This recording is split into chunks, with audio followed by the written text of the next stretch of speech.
Lífeyrissjóðirnir töpuðu nærri 500 milljörðum króna á hruninu, samkvæmt úttekt sérstakrar rannsóknarnefndar sem vill uppstokkun á kerfinu.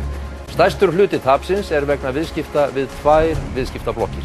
En það enginn sem hefur umboð til þess að ráðstafa eignum lífeyrisþega til annars en að borga lífeyri. 14 lífeyrissjóðir eignast fjórðung í HS Orku á morgun. Fulltrúi sjóðanna segir að ef virkjað verði meira, gætu sjóðirnir eignast alltaf helming í fyrirtækinu. Lífeyrissjóðirnir eru spenntir fyrir því að fjárfesta í Landsvirkjun en 100 milljarðar myndu fást fyrir þriðjungshlut. Orkuveitan samþykkti í dag að stofna hlutafélag ásamt lífeyrissjóðunum byggingu Hverahlíðarvirkjunar. En það enginn sem hefur umboð til þess að ráðstafa eignum lífeyrisþega til annars en að borga lífeyri. Lífeyrissjóðarnir lánuðu Glitni 11 milljarða aðeins nokkrum mánuðum fyrir hrun, engar tryggingar voru fyrir láninu og engin gjalddagi. Stjórnendur skipta og tæknivara verða ekki dregnir til ábyrgðar vegna umfangsmikilla samkeppnisbrota á farsímamarkaði. Skipti og dótturfélög þess greiða 400 milljón króna sekt vegna brotsins. Síminn á að greiða hæstu sekt sem lögð hefur verið á fyrirtæki hér á landi vegna misnotkunar á markaðsráðandi stöðu, 390 milljónir króna. Forstjóri fyrirtækisins segir Símann lúta eftirliti Póst- og fjarskiptastofnunar, samkeppniseftirliti farið með rangt mál og úrskurði þess verði áfrýjað. Nýlega var Brynjólfur Bjarnason gerður að stjórnarformanni Icelandic. Eins og kunnugt lét Brynjólfur nýlega af störfum sem forstjóri Skipta, lykil fyrirtækis í Existu-veldinu. Í nauðasamningum Existu var Skipti talið einskis virði, félagið þó enn til, en skuldirnar námu í ársbyrjun 95 milljörðum króna. Stærstur hluti tapsins vegna viðskipta við 2 viðskiptablokkir.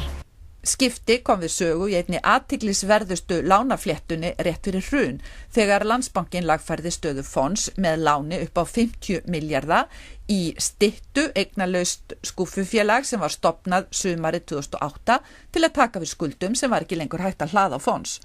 Skipti var eitt 5 félaga, öll tengd stærstu umsvifa aðilunum þá, sem Glitnir gekk frá ábyrgðaryfirlýsingum við í tengslum við styttulán Landsbankans. Margir lífeyrissjóðir voru í miklum viðskiptum við Existu og tengd félög og þau viðskipti eiga þátt í tapi lífeyrissjóðana. Því heyri stundum fleygt að það ekki að dvelja við fornsögur úr viðskiptalífinu sem var heldur horfa fram á veginn, en það ekki alveg svona einfalt. Fortíðin býr í félögum eins og Icelandic og enn frekar með nýja stjórnarformanninum.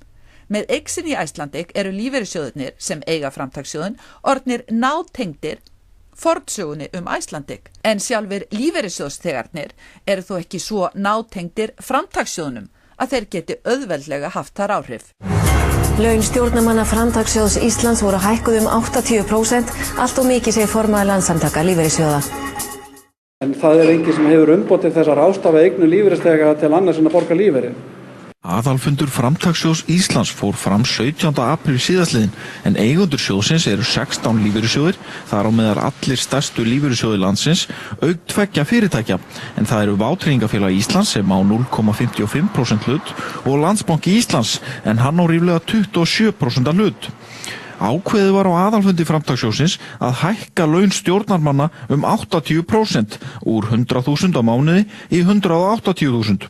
Formaður stjórnarinnar, Þorkell Sigurlaugsson, fær 2-föld stjórnarlaun eða 360.000 og varaformaður stjórnarinnar, Jón Steindór Valdimarsson, fær 1,5 stjórnarlaun eða 270.000. Framtakssjóðurinn hagnaðist 2,3 milljarða í fyrra, en heildareignir voru metnar á ríflega 28 milljarða og eigið fé 27,5 milljarða, en meðalstóra eigna sjóðsins eru eignarhlutir í Icelandair, N1, Vodafone og Promens. En það enginn sem hefur umboð til þess að ráðstafa eignum lífeyrisþega til annars en að borga lífeyri.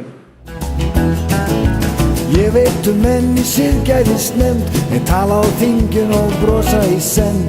Þeir eru kappakátir, sóttir við skál, en alþýðan lúin bæði á líkam og sál.